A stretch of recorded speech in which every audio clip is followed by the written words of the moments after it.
ብዙዎችን እያነጋገረ የሚገኘው የጥቁር ገበያ የሐዋላ የምንዛሬ ዋጋ በዛሬው ዕለት በስንት የተዘረዘረ ይገኛል?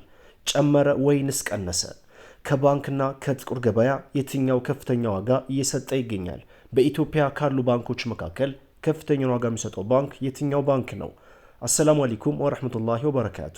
ውድና የተከበራችሁ የቻናል ቤተሰቦች አድማጭ ተመልካቾቻችን ከያላችሁበት ቦታ ሰላም መልካሙን እየተመኘው የ17 ሀገራት የጥቁር ገበያ ምንዛሬ ዋጋ ዝርዝርና የባንኮችን እንዲሁም ደግሞ በስተመጨረሻ ወሳኝ የሆኑ የጥያቄ ምላሾችን እሰጣለሁ። ቪዲዮአችን ላይክ፣ ሼር በማድረግ አብራችሁን ቆዩ። መረጃ አናንዛዛ፣ በቀጥታ የምንዛሬ ዋጋ መረጃችን እንመልከት። የመረጃ ምንጫችን ኢትዮጵያን ብላክ ማርኬት ዶትኮም በድረገጹ እንዳስነበበው ከሆነ 100 የሳዑዲ ሪያል 4840 ብር እንደሚሸጥና አንድ የሳዑዲ ሪያል 48 ብር ከ40 ሳንቲም የተሸጠ እንደሚገኝ ኢትዮጵያን ብላክ ማርኬት ዶትኮም በድረገጹ አስነብበዋል።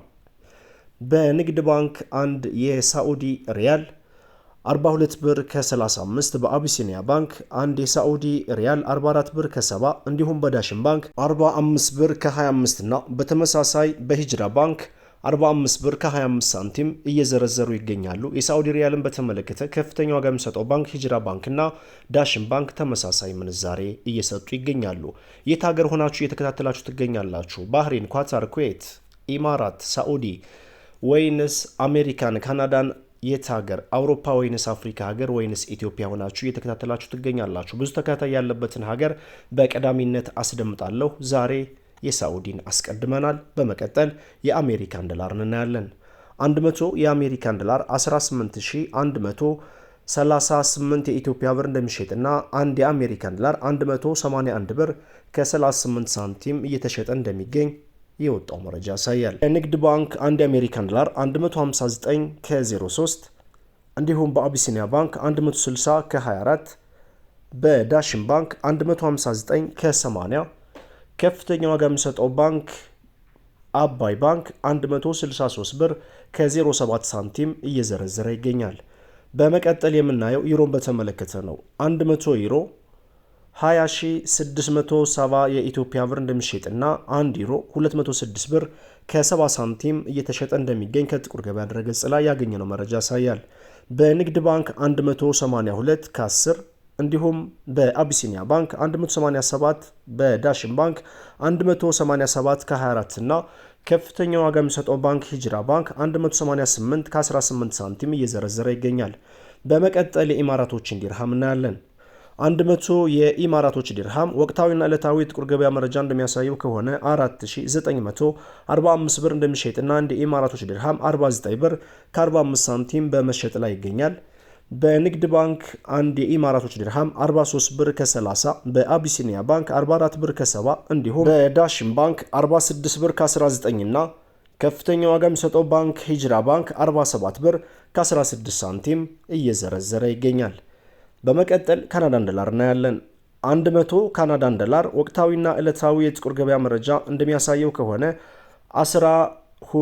12870 ኢትዮጵያ ብር እንደሚሸጥና አንድ ካናዳን ዶላር 128 ብር ከ72 ሳንቲም በመሸጥ ላይ ይገኛል። የአውስትራሊያን ዶላር እናስከትላለን።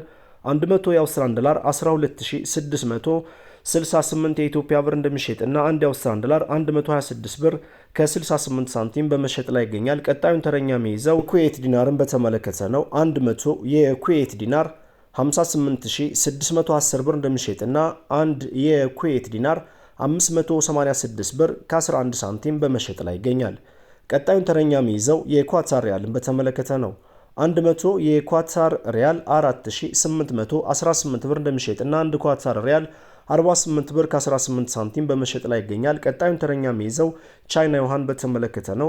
100 ቻይና ዩሃን 2677 የኢትዮጵያ ብር እንደሚሸጥና አንድ ዩሃን 26 ብር ከ77 ሳንቲም በመሸጥ ላይ ይገኛል። ቀጣዩን ተረኛ የሚይዘው ፓውንድ ስተርሊንግን በተመለከተ ነው። 100 ፓውንድ ስተርሊንግ 24190 ኢትዮጵያ ብር እንደሚሸጥና አንድ ፓውንድ ስተርሊንግ 241 ብር ከ90 ሳንቲም የተሸጠ እንደሚገኝ የወጣው መረጃ ያሳያል። በንግድ ባንክ አንድ የፓውንድ ስተርሊንግ 208 ከ22፣ እንዲሁም በአቢሲኒያ ባንክ 212 ከ80፣ በዳሽን ባንክ 212 ከ84 እና በሂጅራ ባንክ 214 ከ08፣ እንዲሁም ከፍተኛ ዋጋ የሚሰጠው ባንክ አባይ ባንክ 214 ብር ከ21 ሳንቲም እየዘረዘረ ይገኛል። በመቀጠል የምናየው ኢንዲያን ሩፒን በተመለከተ ነው። 100 ኢንዲያን ሩፒን 188 ብር እንደሚሸጥና 1 ሩፒን 1 ብር ከ88 ሳንቲም በመሸጥ ላይ ይገኛል። ቱርኪ ሊሬ እናስከትላለን።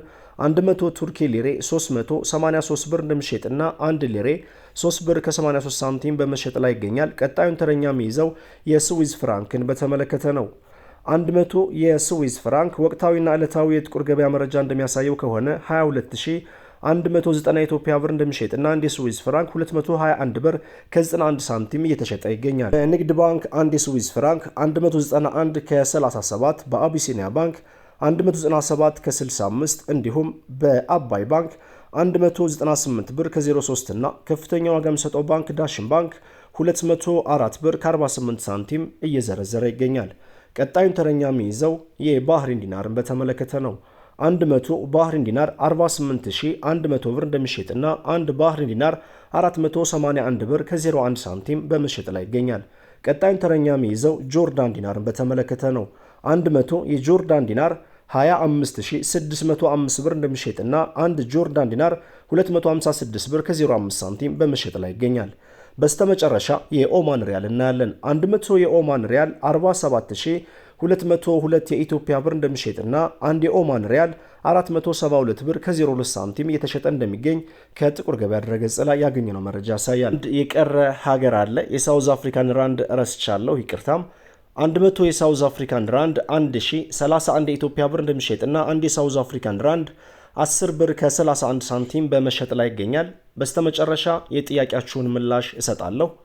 የመጀመሪያው ጥያቄ እህታችን ከ6 ዓመት በፊት ወደ አካውንቷ ወይንም ደግሞ ወደ ባንክ አካውንቷ 100 ሺህ ብር አካባቢ ገቢ እንዳደረገችና እስካሁን ድረስ ምንም አይነት እንቅስቃሴ እንዳላደረገች በዚህም ስጋት እንደገባት የሚያመለክት ወይንም ደግሞ የሚጠይቅ ኮመንት አስቀምጣለች። ይህም በተመለከተ ምንም አይነት ችግር የለም፣ ገንዘብሽ ተበላ፣ ቀልጦ ቀረ፣ ወዘተ ምንም አይነት እንዲህ አይነት የሚባል አማርኛ የለም። ለምን ገንዘብሽ ይቀልጣል?